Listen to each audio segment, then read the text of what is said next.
Hi besties, welcome back to my channel మన dream tiles. ఈ Diwali 2025 preparations and celebrations మా ఇంట్లో ఎలా జరిగినాయో రండి చూసేద్దాం. ఫస్ట్ బొమ్మల కొలువు సెటప్ కోసం ఒక లాంగ్ ఎంటీ బాక్స్ని ఇలా తీసుకొని నేను టేబుల్ లెంత్ కట్ చేసి దాన్ని ప్లాస్టర్ వేసి స్టెప్ వైజ్ పెట్టాను. అండ్ 2 స్టెప్స్ని ఇట్లాగా ఎక్స్ట్రా పెట్టుకొని 1 ఇంచ్ గ్యాప్తో నేను సెకండ్ స్టెప్ పెట్టాను. థర్డ్ స్టెప్ వచ్చేసి టేబుల్ వచ్చింది, సో 3 స్టెప్స్ పెట్టుకున్నాను.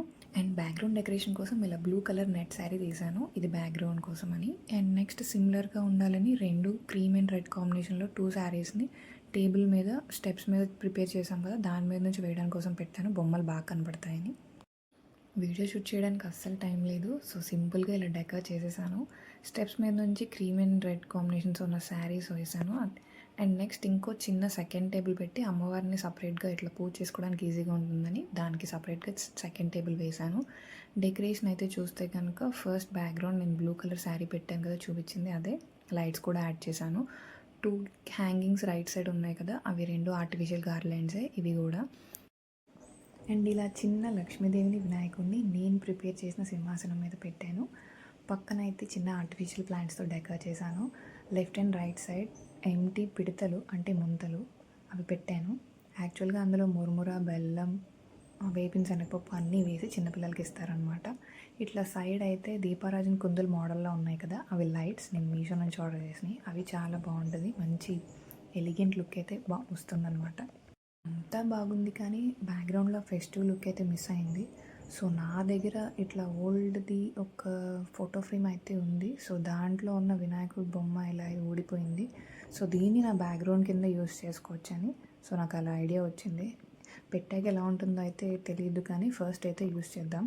సో బ్యాక్ సైడ్ చూస్తే కనుక ఇట్లా ఎంటీగానే ఉంది. సో లైట్ వెయిట్గా ఉంది కాబట్టి శారీకి 2x2 ప్లాస్టర్స్ అటాచ్ చేస్తే ఉంటుంది కదా అని చెప్పి సో నేను అక్కడ చిన్నగా అలా చిన్న ప్లాస్టర్స్ అయితే అటాచ్ చేశాను. సో శారీకి అయితే పిన్స్ లేవు కాబట్టి ఊడిపోయి పడిపోయింది.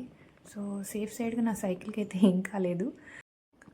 సో నీడిల్ అండ్ థ్రెడ్తో ఫ్రంట్ నుంచి బ్యాక్ వరకు వెనకాల టై చేశాను ఈసారి ఊడకుండా. సో ఎలాగన్నా ప్లాన్ సక్సెస్ అయిందనమాట. అండ్ నెక్స్ట్ ఫాస్ట్గా ఒక చిన్న దీపం రంగోలీతో లైట్స్తో హైలైట్ చేశాను. అమ్మవారిని స్వాగతిస్తూ ఇలా దీపం పెట్టి ఆ పాదాలు కూడా వేసాం.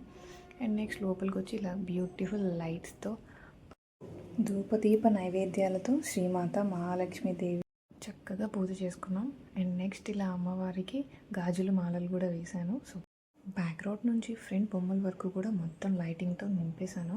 సో ఫుల్ లుక్ అయితే వైబ్రెంట్గా ఉంది. ఈ దీపాలు ఒకటే ఎంటీగా ఉన్నాయి, సో దాన్ని రోజ్ పెటల్స్తో డెకర్ చేశాను. సో అవుట్ సైడ్ని ఇలా కింద హ్యాంగింగ్స్ కూడా పెట్టాను అనమాట, ఈ శారీ నాకు ఎంటీగా కనిపిస్తుందని.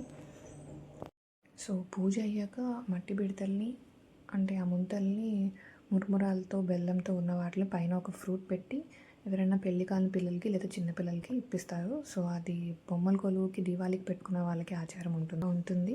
అండ్ నెక్స్ట్ ఇలా క్రాకర్స్ కాల్చడంతో మన దివాళీ అయితే చాలా బ్యూటిఫుల్గా కంప్లీట్ అయింది. దివాళీ కూడా ఇంతే కలర్ఫుల్గా జరిగిందని అనుకుంటున్నా. మీ ఇంట్లో దీపం వెలిగించాక సబ్స్క్రైబ్ బటన్ అనే గంట కొట్టండి. This is Manu signing off. ఇప్పటికే బాయ్. నెక్స్ట్ వీడియోతో మళ్ళీ కలుద్దాం.